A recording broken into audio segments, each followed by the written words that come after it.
No more messing around. The Big Ten season starts today.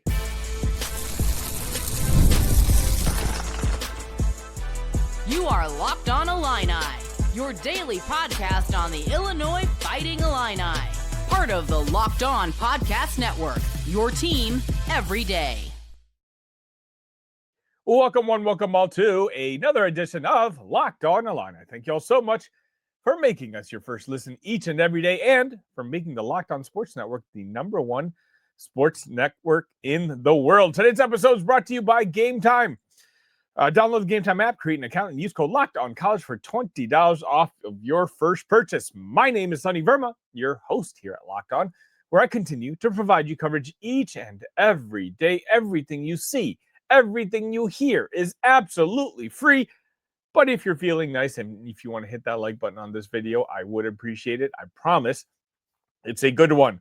Today, we're going to kick off Big Ten season. Obviously, Illinois is going to be playing Ohio State, and officially the Big Ten season is going to kick off. And Illinois is not exactly easing into things. The road tour continues, and Tuesday night, the Illini are going to walk into Columbus to face a red-hot Ohio State Buckeyes team that's been scoring at will and playing with real confidence under Jake Diebler. And yeah, this is going to look very different than the buy-in games that the Buckeyes seemingly have been cruising through their entire season so far, because it's not even close. Illinois is going to be the best basketball team that they have faced so far this season. So today I'm going to be breaking down what you need to know, who Ohio State really is, how Illinois matches up, the key battles, maybe some hidden advantages, and what the Illini must do to walk out with a statement win in the Big Ten debut. Illinois comes in at 7-2, battle-tested after a brutal non-conference slate. Alabama, UConn, Tennessee, Texas Tech, the kind of schedule that forces a team to grow up really fast. And as up and down as that path has been, because of that limited practice time, Brad Underwood's group essentially enters league play with some pretty decent momentum now that they knocked off number 13 at the time, Tennessee, and showing the toughness that us fans, but more importantly, Brad Underwood had been demanding. Ohio State, well, they're 7-1, and they're already 1-0 in the Big Ten Conference. They're feeling themselves after dropping 86 points on Northwestern in Evanston. They've got veterans, they've got size, and they've got maybe the most statistically efficient guard in all of America right now. But here's the context you won't hear nationally. Illinois is truly the first top-tier competitive team Ohio State is going to be facing off again. This is going to be a measuring stick game for the Buckeyes. Speaking of the Buckeyes, under Jake Diebler, the Buckeyes have shifted into a faster, more modern offensive team. They want tempo, they want flow, they want movement, and the early numbers are backing it up. 88 points per game against D1 opponents, 53% shooting, 37% from three, and 78% from the line. 4 players are averaging over 13 points per game, and they've got one of the best assist-to-turnover ratios in the Big Ten Conference. It's a team that's built for shot creation, spacing, and they've got multiple scoring threats. This is not a one-man band by any stretch, but that one man is quite good. And of course, I'm talking about Bruce Thornton, who is seemingly the head of the Snake. When I was doing my research for this game and scouting Ohio State and watching some of their tape, I could not believe the numbers that Bruce Thornton is throwing up there. And I had to double and triple check. You're talking about 20-plus points per game, shooting 59% from the field, 52% from three. He's got an elite assist-to-turnover ratio, and he's averaging 5 rebounds per game as a guard. He's physical, patient, and almost impossible to speed up. Illinois hasn't seen many guards this year who can combine the downhill force with his level of decision-making. This is going to be a huge assignment for Kylan Boswell. And, of course, by tandem, the Ivisic and Mirkovic ball screen coverages that are going to be bound to happen. But there's other good players on Ohio State as well. They've got John Mobley Jr., who's more of a volume flamethrower. throws 14 points per game. Loves to get up threes in transition and off movement. He doesn't need space. All John needs is rhythm. And 2 quick makes can flip momentum, and you're going to have to watch out. Then you talk about the bigs, Christoph Lilly, Devin Royal, and Brendan Noel. Tilly's a 7-footer who can live at the foul line, physical roller, legit scoring threat. Royal, a dangerous combo forward who can punish mismatches inside and pop out for threes, which is what he did last year, if you recall that game against the Illini, which Ohio State almost pulled off. Then you have Noel, who's kind of the wild card. No points against Pitt, and then 29 against Northwestern. They played him more at the 5, and it seemingly unlocked him. Ohio State wants to run everything through the strength of their 3-man front court rotation. Combined with Thornton's ball screen game, their forwards don't have the length, but they do play with force. So how does Illinois attack the Buckeyes? Well, Ohio State can score, but defensively, they are not overwhelming. They don't force a lot of turnovers. They don't block many shots, and their great defensive numbers are inflated by that schedule that I mentioned earlier. Just essentially a bunch of tune-ups. Illinois has seen UConn's length. They've played at Alabama's pace. They've seen Texas Tech's rotations. They've seen Tennessee's physicality. Ohio State has seen nothing remotely similar to what they're going to see in Illinois on Tuesday evening. The real thing I've got my eye on is going to be the size mismatch on the wings. Ohio State's biggest guard is 6'2". Illinois' guards, well, you got Stojakovic at 6'7". You got Keaton Boswell at 6'2", but built. Keaton Wagler, 6'6". Merkovich, if he's used as the perimeter big guy, 6'10". Zavonmir, of course, 7'2". Tomislav, 7 feet. Ohio State has not played a team with this kind of length on the perimeter or at the rim. Keaton Wagler in particular is a matchup nightmare for Ohio State. He, I think, will be able to post smaller guards, shoot over the top, attack closeouts, and make reads in the lane. If Illinois wants to punish Ohio State's smaller backcourt, once again, I think Wagler is going to be the guy you keep an eye on. Another key for this game is going to be the Illini rim protection. Ohio State doesn't block shots, whereas Illinois seemingly blocks many of them. The Illini are top 20 nationally in blocks per game, and the Vicious Twins changed the geometry of the court. Tennessee found out that you cannot just throw floaters, hooks, and drives at the Illini length. Ohio State leans on finishing at the rim, and hopefully, if the game plan works to attack, Illinois can disrupt that. The other glass battle is going to be the swing factor, and of course, I'm talking about rebounds. Illinois rebounds at a top 20 national level. Ohio State is good, but not elite. Now, I talk about how Illinois rebounds at a national level, but they clearly struggled against Tennessee. So do they bounce back? Something to watch. But here's the nuance. Ohio State rebounds by committee. They don't have a one dominant big like Illinois does. If Merkovich and the Visiches create double-digit rebounding advantage, I think Illinois controls the pace. They limit transition, and they get the second chance points that Ohio State isn't quite built to give. 2 key matchups for me. One, first and foremost, it's got to be Boswell versus Thornton. I mean, this could literally decide the game. Thornton is a tank in a point guard's body. He gets downhill, he can absorb contact, and he can't be sped up. Kylan, well, he's got to keep him off the paint on that first touch. He's got to show multiple ball screen looks, and he's got to avoid early foul trouble. And maybe most importantly, he's got to make Thornton defend on the other end. But Illinois has the luxury of length behind the point of attack. Thornton is not just battling Boswell, he's battling a lane full of size. If Illinois can keep Thornton as a scorer instead of a playmaker, I think they win that efficiency battle. As I mentioned, the other matchup I'm looking forward to is does Keaton Wagler have a similar performance to what he did against Tennessee, which was his best game of the season, finishing with 16 points, 8 rebounds, and 5 assists. Quite simply, Ohio State does not have anyone to guard Keaton. So if Keaton can have another prototypical Keaton Wagler game and Kylan Boswell can slow down Thornton, I just think it's going to be really hard for the Ohio State Buckeyes to keep up. I say that, but there is a scenario that does concern me, and that's the rhythm. If Mobley hits 2-3 threes in a row and that home crowd wakes up, Value City Arena becomes a hornet's nest for 8 to 10 minutes. Ohio State can feed on that energy. Illinois, at that point, they've been terrific in road environments. And this season, at absorbing those runs and then punching right back.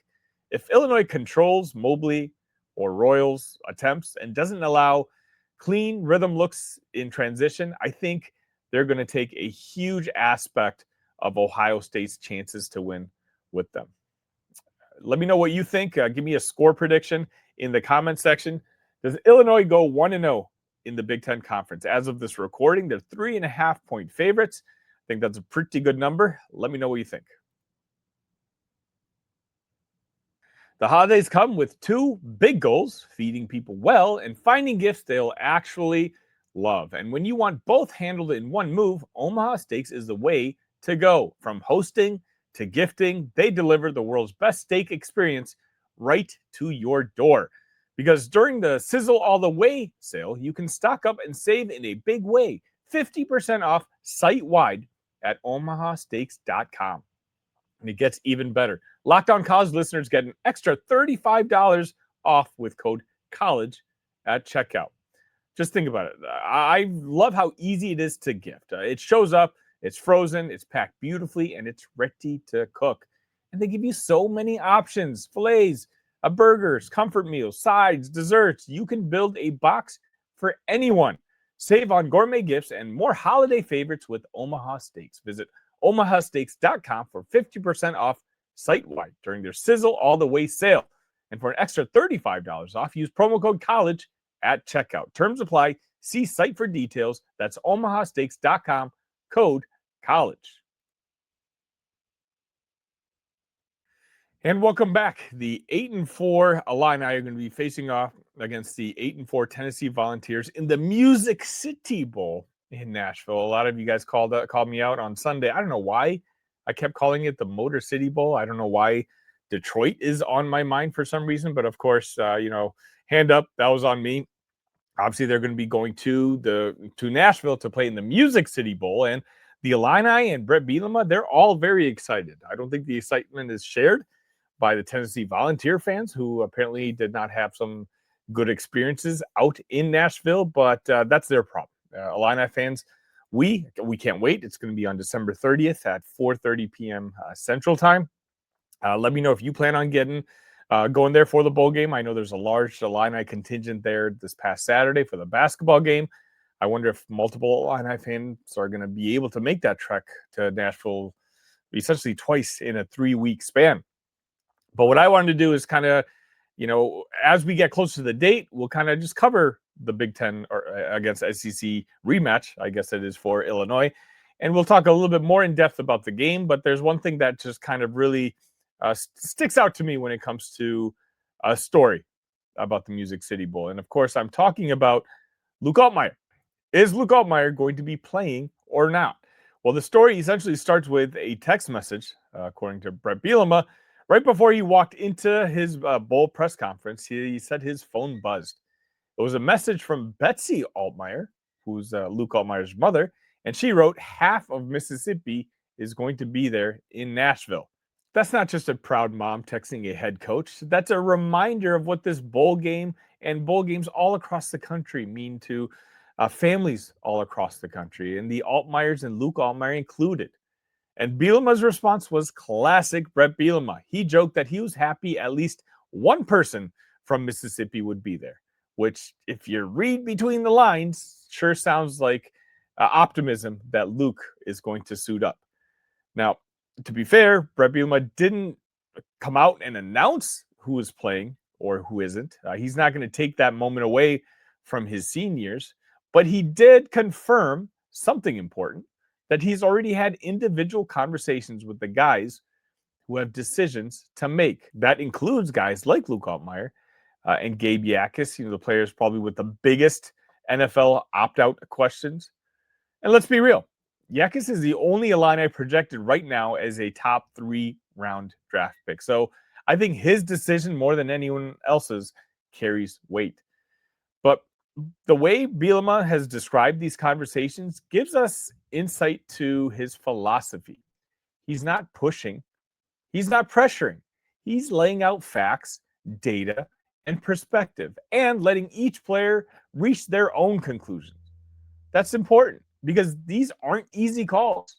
Bowl games sit right at the intersection of opportunity, risk, legacy, and loyalty. And I think Brett made a great point. You don't get these moments back.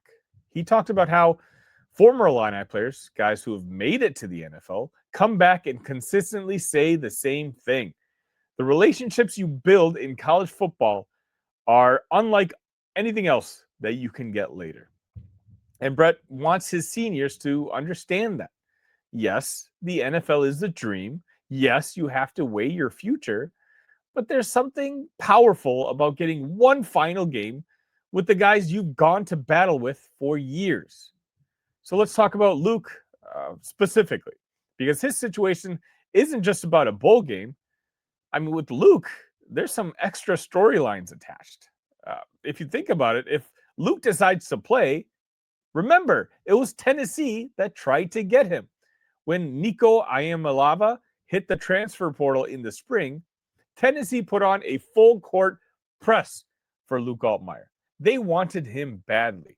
I recall every insider from the Tennessee side I reached out to said that they thought they were going to get him.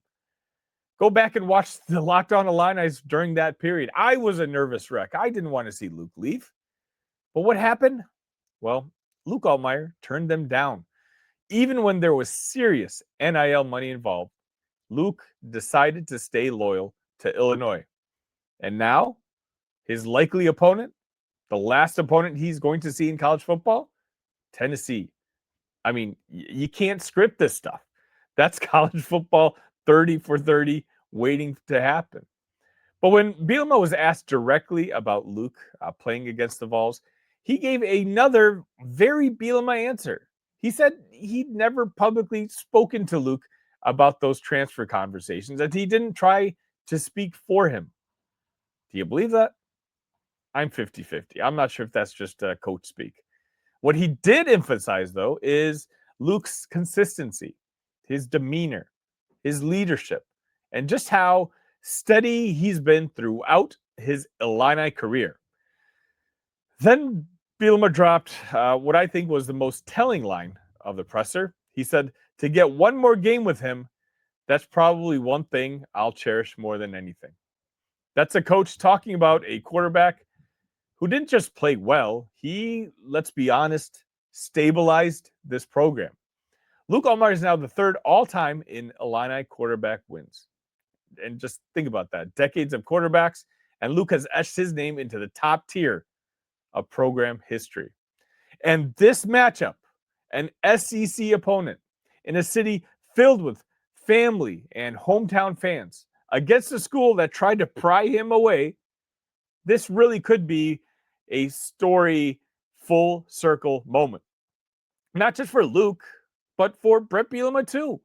Because this is exactly the kind of storyline that exemplifies why bowls matter. These games are emotional. They are personal.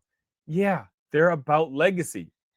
And look, we've seen opt-outs become the norm when it comes to college football. Now we have got entire football teams deciding to opt out of bowl games this year. With Brett Bielema, he's dealt with players. Illinois, just in the last 2 years, we've had what? Devin Witherspoon, Sidney Brown, Chase Brown. They've all sat out bowl games. Pat Bryant sat out last year's Citrus Bowl, and now he's killing it for the Denver Broncos. It's just sitting out, not just for the players, but unfortunately for the teams, seemingly is just a part of the sport. But every once in a while, you get these windows where a senior or a draft prospect decides, I want one more run with my guys. And if Luke Altmyer is leaning in that direction, well, it adds another layer of meaning to a game that already had a bunch of intrigue. So as we move towards bowl prep, this is the storyline to watch. Not because it changes the Vegas line, Not because it changes what this game means in the standings, but because it reminds us of what college football is supposed to be: pride, loyalty, and moments for players and their families to remember for the rest of their lives. And for Luke Altmyer, this could very well be one of those moments.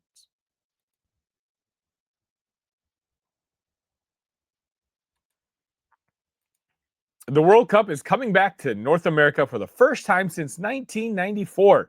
And with 48 teams for the first time ever, it's going to be massive. But let's be honest, getting tickets is usually the hardest part. That's why the Game Time app is clutch, finally giving fans a real advantage when it comes to snagging seats. With Game Time, you can track price drops in real time, get alerts when great seats open, and buy tickets the moment they hit the app. It puts the power back in your hands and makes going to the World Cup realistic instead of impossible. Simply, you pull up the app, and the layout makes it so simple to scroll through matchups and compare seat views. Prices include fees upfront, which I love. That way you get no surprises at checkout. Take the guesswork out of buying World Cup tickets and at every match, concert, or event with Game Time.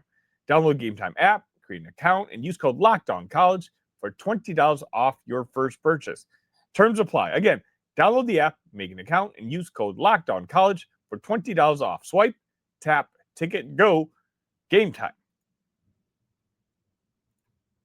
And welcome back. Once again, thank you for making Locked On Illini your first listen of the day, and thank you for making the Locked On the number one sports network in the country. I'll say it again, if you're a true diehard Illini fan, the Everyday or All Access tier is built for you. You get one-on-one text access with me, all access episodes, an exclusive newsletter, and a 15% discount on the Locked On merch store. Just head to the URL in the description if that's something you're interested in.